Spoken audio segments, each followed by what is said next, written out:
Good day, everyone. To all our Berdea sellers, friends, clients, and supporters, welcome back. Once again, I'm your broker friend, Benji Alipitop, Berdea-Realty.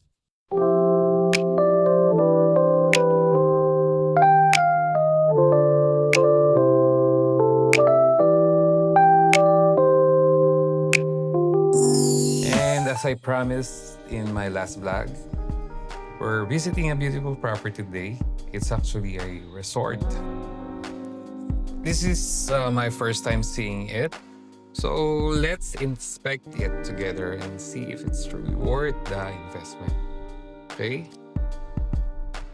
The owner valued this property at 80 million pesos. Because of that, I'm really excited to see it. Dahil resort nga ito. Hindi lang ito pang vacation spot, but it's also a massive investment opportunity. Kaya samahan nyo kami and let's find out if it's worth the price, diba?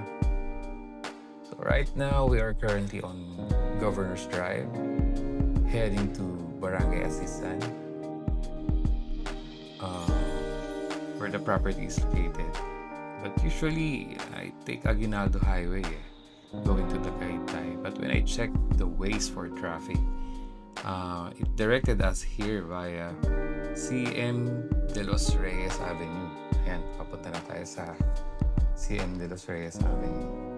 Then, I believe we will turn right at East-West Road or Tagaytay Bypass Road ba? When I checked in the map, yun ang sabi, Tagaytay Bypass Road. And finally, onto Tagaytay na Subu Road. Most of the time, I use Waze to check the traffic condition. Because whenever I trust on my instinct, laging ang result, traffic, ang nadadaanan ko. Kaya I always use Waze. And right now, dito tayo dinirect ng Waze, which is via Governor's Drive and CM De Los Reyes or Crisanto M. De Los Reyes Avenue. And after this, we will turn right to East-West Road. And to give you a bit of a background, this is a newly constructed road here in Cavite, the East-West Road, that provides easier access to Tagaytay and even Batangas.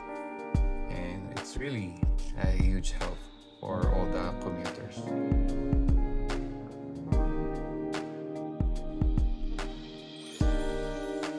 So, yan. Ito na yung East-West Road na sinasabi ko. Nag-turn right na tayo. So, after this, we will turn left to BERDEA-Real Road, I believe.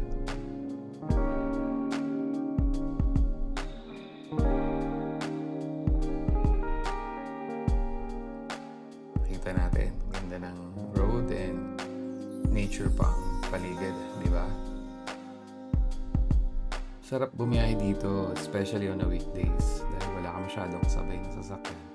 But on a weekend, pwede naman din. Marami ka lang kasabay, pero maluwag pa rin siya.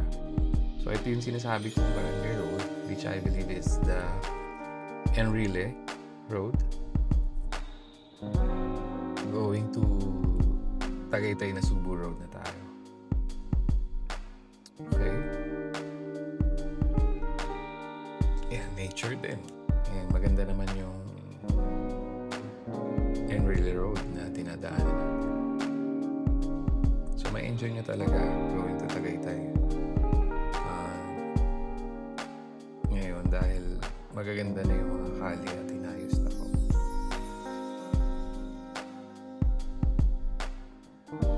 Yeah.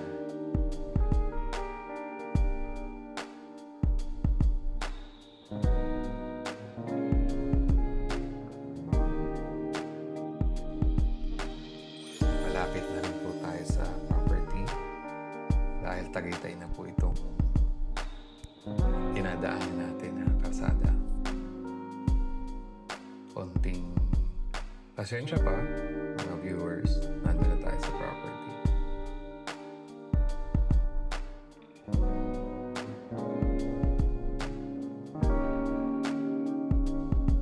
Ito na. Ito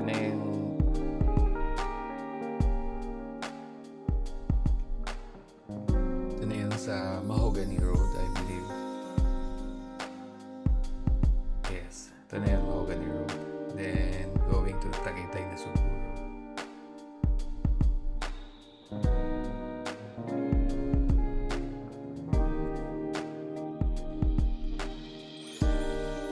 Yes. It's my second time going here, taking this overpass to save time. FYI lang, the great thing about this overpass is that aside from being faster, you get a quick glimpse of the lake. I say quick because the overpass is actually quite short. Di ba nakita nyo? Nasa baba na tayo agad. And after this, we will turn right to Maglave Drive. So ito Maglave Drive, ito na yung road going to the property. Yan. Magta-turn right na tayo. So napabilis tayo dito dahil nalagpasan na natin yung Tagaytay Crossing Mendez na which is most of the time traffic. By the way, this resort has a lot size of 3,535 square meter. So malaki. Finally here at the resort. So ano mapapansin nyo, the first thing I noticed is the ample parking space right at the entrance, and I believe that's a huge selling point for a resort. Immediately we can see the two swimming pools, one for adults and kiddie pool. Moving on to the accommodation, there are 12 rooms in total. Each room can comfortably fit 4 to 6 people, giving the resort a total capacity of around 50 to 70 guests. And personally, I think 50 packs is the sweet spot so the rooms don't feel too crowded. And to add to that, every room is fully air conditioned and comes with a clean, decent bathroom. Ganda, diba?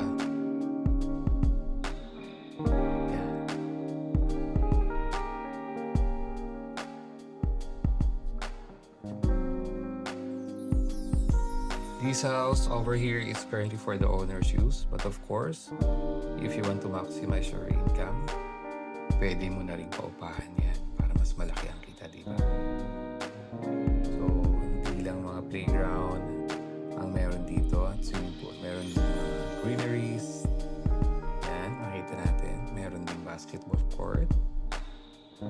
Nakita natin kanina, meron din playground, which I'm sure na may enjoy na mga guests dahil hindi lang swimming pool lang makikita nila. Marami pang iba. Okay? Ito na po yung interior ng house na nabanggit ko kanina, which is intended to use by the owner. So, maganda naman siya. Simple, pero maganda. And this is the other room, which I believe much bigger than the previous room na nakita natin. At malinis din na CR. Ito naman yung function hall na pwede rin i-convert sa restaurant. Siyempre, additional attraction din ito. Especially kung masarap ang food, di ba? And additional income na rin.